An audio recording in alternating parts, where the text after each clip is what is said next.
Hello students, आज हम पढ़ेंगे क्लास 12th की एक्सरसाइज 4.2 का क्वेश्चन नंबर 8 देखेंगे। इसके पहले हमने डिटरमिनेंट के बारे में पढ़ा है। डिटरमिनेंट क्या होता है इसके बारे में बता दिया। उसमें रो कॉलम ऑपरेशंस के बारे में आपको डिटेल हमारी चर्चा लास्ट वीडियोस में हो चुकी है। तो डिटरमिनेंट का मतलब है कि this is the array of representing the given data into vertical lines.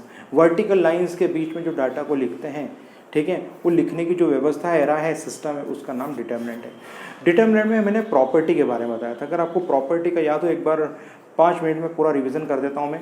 Property ये बताई थी कि इफ़ एनी टू रो और column of if the element of any two row और column of A determinant are identical then the value of determinant will be 0।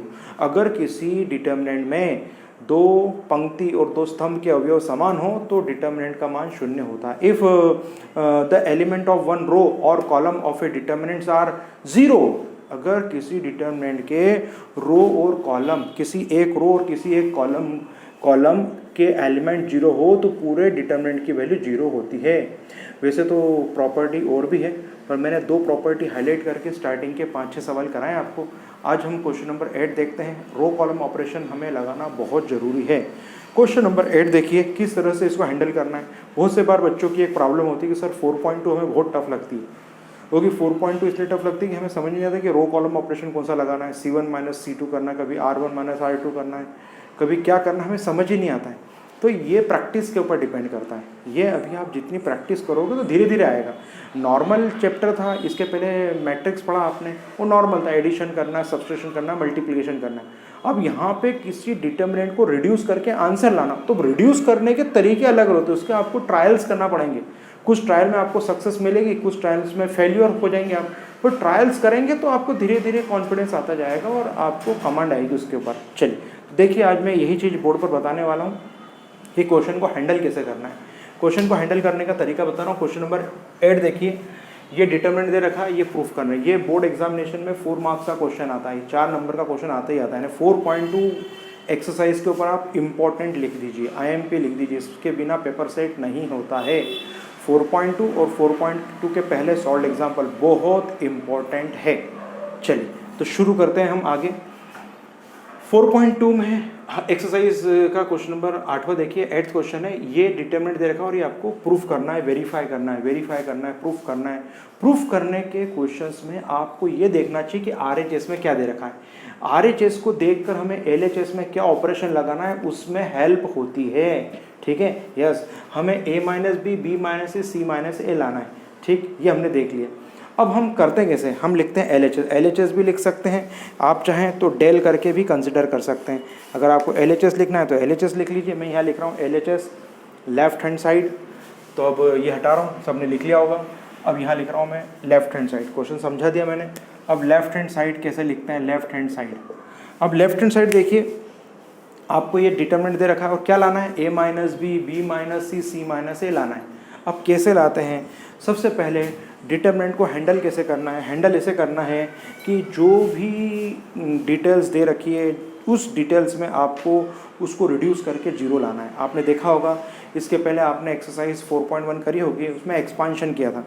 Expansion करने पर जो है, अगर उस एक्सपांशन में अगर एक एलिमेंट 0 हो जाता तो हमारा कैलकुलेशन आसान हो जाता था। तो याद रखिए, हमें इस डिटरमिनेंट में 0 बनाने का ट्राई करना है कि कैसे भी हो जाए 0 हो जाए। अगर 0 नहीं हो रहा है तो उसे रिड्यूस करके हम छोटे डिजिट में ले आए, ठीक है।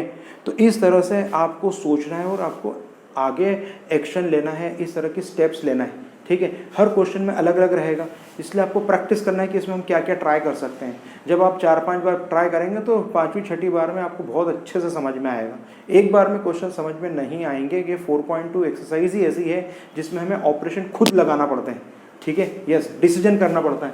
तो देखिए यहाँ पर देखिए, सबसे पहले ये 1-1 है, तो मेरी निगाह पहले 1-1 पे गई कि यार ये 1-1 को कैसे करके मैं 0 बना दूँ।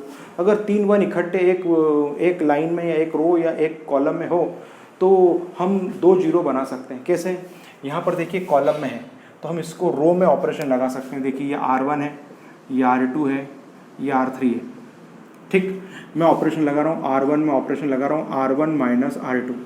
एट ए टाइम आप 2 ऑपरेशन लगा सकते हैं, R2 में ऑपरेशन R2 - R3, ठीक, R1 में चेंज क्या करना है, R1 में से R2 को माइनस करना है। तो देखिए चेंज इन R1 में चेंज, 1 में से 1 गया 0, ओके ठीक है, 1 में से 1 गया 0।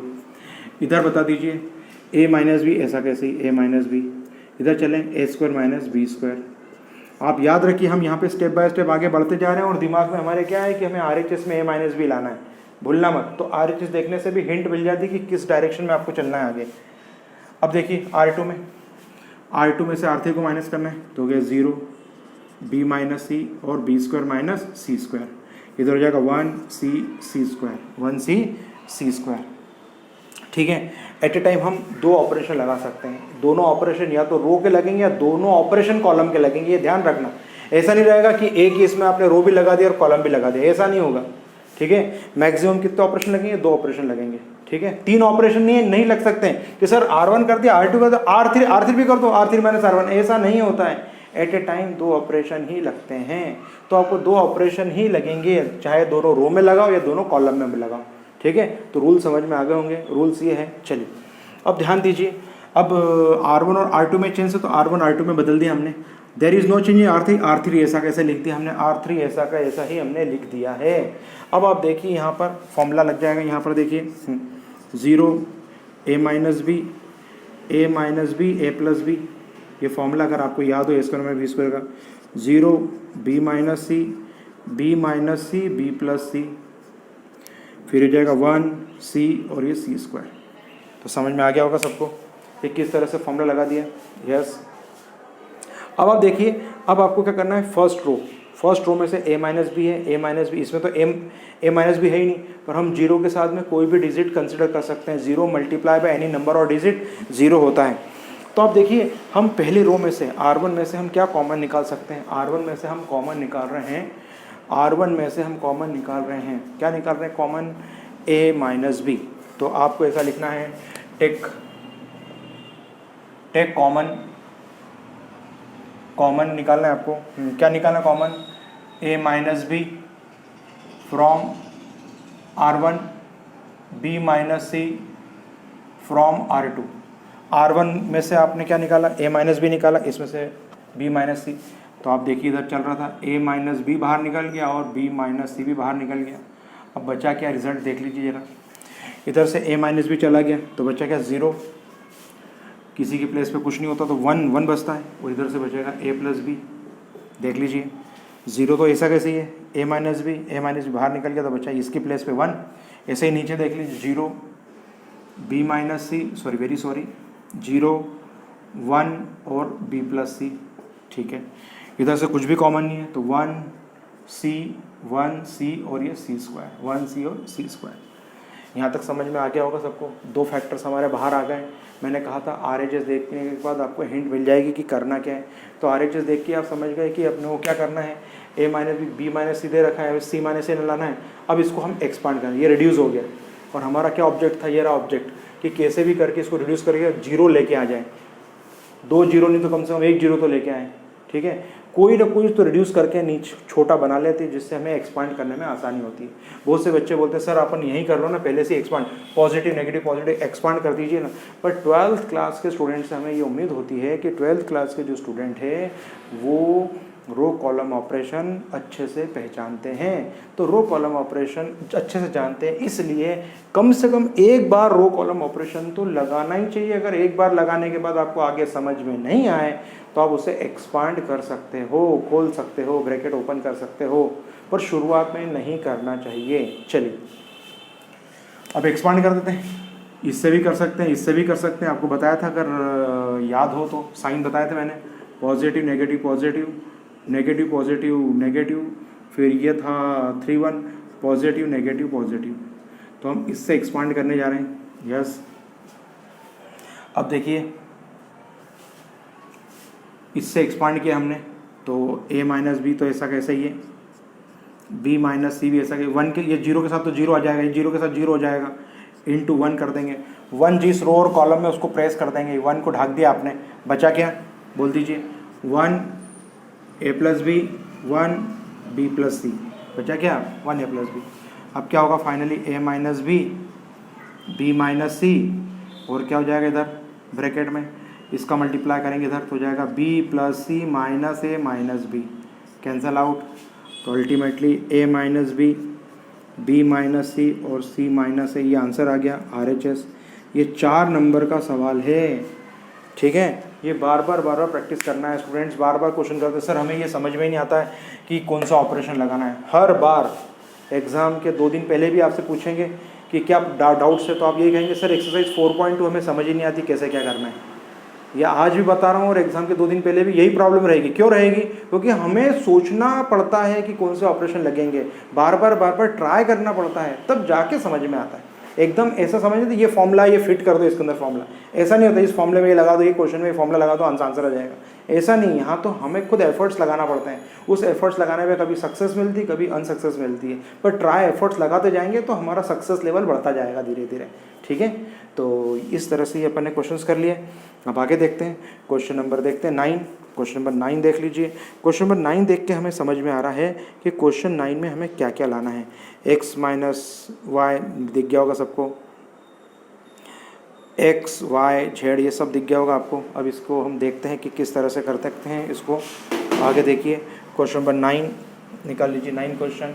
उसकी LHS लिख रहा हूँ मैं left hand side direct. Book खोल लीजिए, सभी को मुझे पूरा क्वेश्चन लिखने की ज़रूरत नहीं पड़ेगी, तो बुक खोल लीजिए, बुक से ही आपको मालूम पड़ जाएगा करना क्या है हमें। चलिए थोड़ा सा बोर्ड कवर कर लेता हूँ मैं, पूरा बोर्ड कवर करता हूँ मैं और आपको पूरा अच्छे से एक्सप्लेन कर देता हूँ मैं। काफ़ी बड़े बड़े वीडियो बनाना पड़ते हैं इसके लिए। तो देखिए ये लेफ्ट हैंड साइड ले ली, लेफ्ट हैंड साइड में हो गया ये x y z, X square Y square Z square, okay, Y Z Z X और क्या हो जाएगा एक्स वाई। चलिए बोर्ड पे सबका ध्यान। क्या करेंगे हम, आपको मैंने कहा था कुछ प्रॉपर्टी बता रहा हूँ और कुछ प्रॉपर्टी जब एक क्वेश्चन आएगा तब आपको बताया जाएगा, ठीक है। क्योंकि प्रॉपर्टी लिखने के बाद समझ में नहीं आती, उसका जब प्रैक्टिकल अप्रोच करते हैं तो जल्दी समझ में आती है। अब आप प्रैक्टिकल अप्रोच देखिए, ये X Y Y Z Z है ऐसे। अगर आप इन सब में x का मल्टीप्लाई कर दें, देखिए जरा x का मल्टीप्लाई कर रहे हैं आप, multiply r1 by x, r2 by y और r3 by z, r3 by z से मल्टीप्लाई। अब इसमें पूरे में x का मल्टीप्लाई कर रहे हैं, तो रूल है अगर आपने x का मल्टीप्लाई किया तो x से डिवाइड करना पड़ेगा। इसमें x का डिवाइड करते तो x में मल्टीप्लाई करते तो ये हो जाएगा x square X cube X Y Z. अरे क्लियर है ये एक्स वाई जेड। इधर बता दीजिए इसमें y का मल्टीप्लाई किया तो y का डिवाइड भी करना पड़ेगा, तो हो जाएगा Y square Y cube X Y Z. y का सब में मल्टीप्लाई कर दिया, z से मल्टीप्लाई z से डिवाइड, z का multiply z square z cube X Y Z, इस तरह से लिख दिया, ठीक है। यस, अब हम क्या करेंगे, इसमें से ये क्वांटिटी बाहर निकालेंगे, कॉमन इसको बाहर निकालेंगे। तो 1 में X Y Z into X Y Z, ये आपने कॉमन निकाला था। अब बचा क्या, ये प्रॉपर्टी है कि किसी भी रो या कॉलम में हम मल्टीप्लाई कर सकते हैं, किसी भी रो या कॉलम से कॉमन निकाल सकते हैं, ये सब प्रॉपर्टी। अब ये प्रॉपर्टी में आपको लिखा देता तो आपको उसका मीनिंग समझ में नहीं आता, इसलिए मैंने आपको प्रैक्टिकल अप्रोच बताया कि हम कोई भी कॉलम में से कोई चीज़ कॉमन निकाल सकते हैं, किसी में मल्टीप्लाई डिवाइड कर सकते हैं, ये प्रॉपर्टी है, ठीक है जी हाँ। अब आप देखिए इधर हो जाएगा X square Y square Z square, X cube Y cube Z cube, 1 1 1, इस तीनों बाहर निकल गए तो इसके प्लेस पे क्या बचता है 1 1 1 1। अब हम क्या करेंगे देख लीजिए, ऑपरेशन लगा देंगे। कौन से ऑपरेशन लगाएंगे, 3 1 1 आ गए हैं, 3 1 1। बताइए 3 1 1 हो तो क्या होता है, जब 3 1 1 आते हैं तो क्या होता है, 2 0 बना सकते हैं। तो हम इसमें 2 0 बनाएंगे, तो ये एक्स वाई जेड से X Y Z cancel out. Yes, अब आप देखिए यहाँ पे मैं क्या लगाता हूँ ऑपरेशन, R1 में operation R1 minus R2, comma R2 में ऑपरेशन R2 माइनस R3। तो देखिए ये दोनों चले गए, इधर से बचेगा इक्वल्स टू करके लिख देता हूँ मैं, हाँ, X square minus Y square X cube minus Y cube, इधर आएगा 0। नीचे जाएगा Y square minus Z square, Y cube minus Z cube और 0। केवल चेंज R1 R2 में है, there is no change in R3। R3 ऐसा कैसा ही है, जेड स्क्वायर जेड क्यूब और 1, ये ऐसा का ऐसा ही है, देयर इज़ नो चेंज। 2 0 आ चुके हैं, यस, सब ने यहाँ लिख लिया होगा। मैं कुछ फॉर्मूले बोर्ड पे लिख रहा हूँ जो आगे काम आने वाले हैं। चलिए ध्यान दीजिए, अब आपने आइडेंटिटी पढ़ी होगी, कुछ बच्चे भूल गए होंगे कि 8th क्लास में आइडेंटिटी भी हमने पढ़ी थी, ठीक है। तो आप में से कौन बताएगा मुझे कि ए स्क्वायर माइनस बी स्क्वायर का फॉर्मूला तो मालूम है, ए क्यूब माइनस बी क्यूब का फॉर्मूला क्या होता है बताइए। इसका फॉर्मूला होता है ए प्लस बी और ए माइनस बी। इसका फॉर्मूला होता है A minus B A square plus A B plus B square. जिनको नहीं मालूम है वो याद से लिख लें। तो देखिए यहाँ पर मैं क्या लिख रहा हूँ, ये हो जाएगा X plus Y, X plus Y X minus Y, okay. ये तो हो जाएगा X minus Y X square X Y Y square, okay. Formula लगा दिया, इक्वल्स टू उधर चली रहा है 0 0 0 0 0 1, ये तो ऐसा कैसे ही है, यस। इधर बता दीजिए y plus Z Y minus Z, Y minus Z Y square plus Y Z plus Z square, okay. और 0 है ही, इधर से जेड स्क्वायर जेड क्यूब और इधर 1 है ही।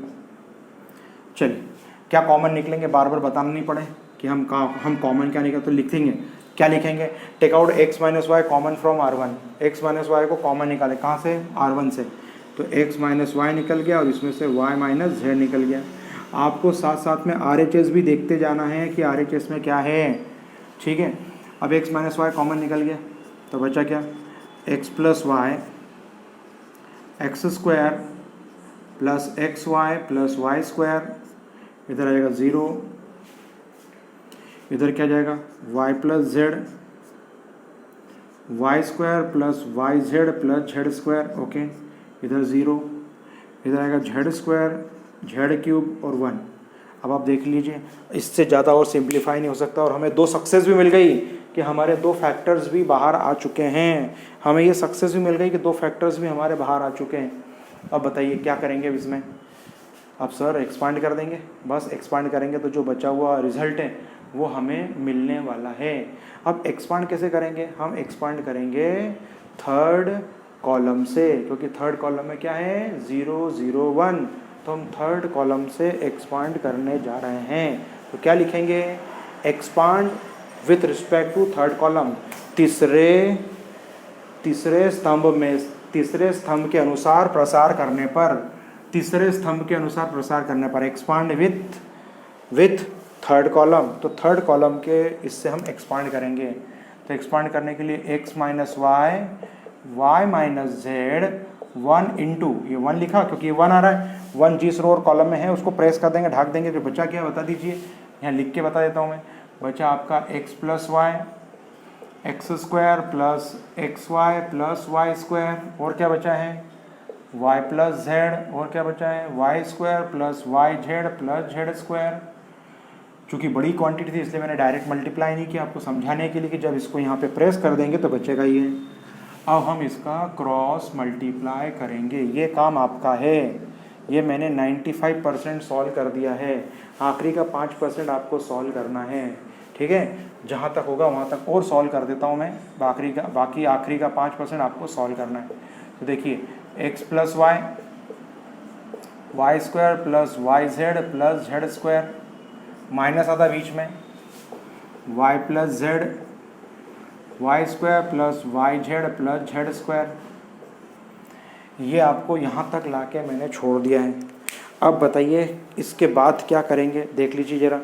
सर अंदर वाला ब्रैकेट हम ओपन करेंगे, अंदर वाला ब्रैकेट ओपन होगा और सारे साइन बदल जाएंगे इसके बीच वाले के।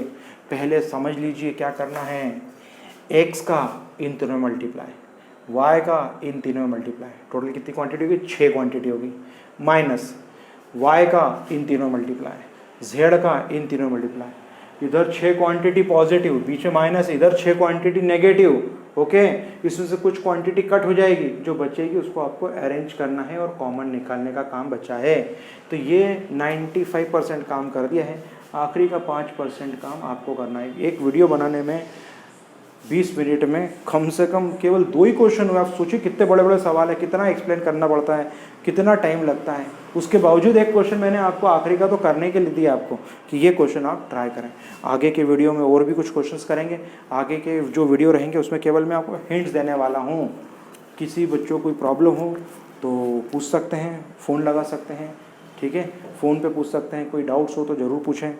आगे जो वीडियो बनेंगे उसके अंदर जो है आपको डायरेक्ट केवल हिंट्स बता दी जाएगी किस क्वेश्चन में क्या करना है, शुरुआत कैसे करना है, ठीक है। स्टार्टिंग के 2-3 स्टेप बता दी जाएगी जिससे कि आगे मैक्सिमम क्वेश्चन मैं आपको बोर्ड पे करा सकूं, ठीक है। मैक्सिमम अगर मैंने क्वेश्चन बोर्ड पे करा दी तो आपका काम बहुत कम बचेगा, ठीक है। जितना पढ़ा है उसका रिवीजन करिए। कोई प्रॉब्लम हो तो पूछ सकते हैं। Thank you very much.